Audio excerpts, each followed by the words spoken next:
Ampingin ninyo sa kanunay ang mga pulong sa Dios sa inyong kinabuhi. Paharia gayud kini sa inyong kinabuhi. Ayaw sugot igsuon nga dili ang mga pulong sa Dios ang mupuyo sa inyong mga kasing-kasing.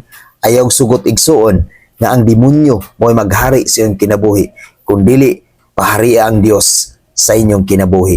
Ampingi gayud ninyo sa kanunay ang mga mensahe nga gikan sa Dios aron mupuyo ug maghari si Kristo sa inyong mga kinabuhi. Aron ang Dios mo'y sa kanunay nga tag-iya sa inyong mga kasing-kasing. Ayaw gayud sugot igsuon nga mailad ka sa mga pulong sa demonyo, nga mawala nimo ang mga mensahe nga gikan sa Dios. Kundili ampingi gayud kini ug papuy-a sa imong kasing-kasing sa kanunay aron ang Dios sa kanunay magpabilin gayud diha sa imong kinabuhi. Unang Juan 2 versikulo 24. Busa ampingi gayud ninyo ang mga mensahe nga inyong nadungog sukad pa sa sinugdan. Kay kung inyong ampingan diha sa inyong kasing-kasing, ang nadungog ninyo magpabilin kamo kanunay diha sa anak ug sa amahan.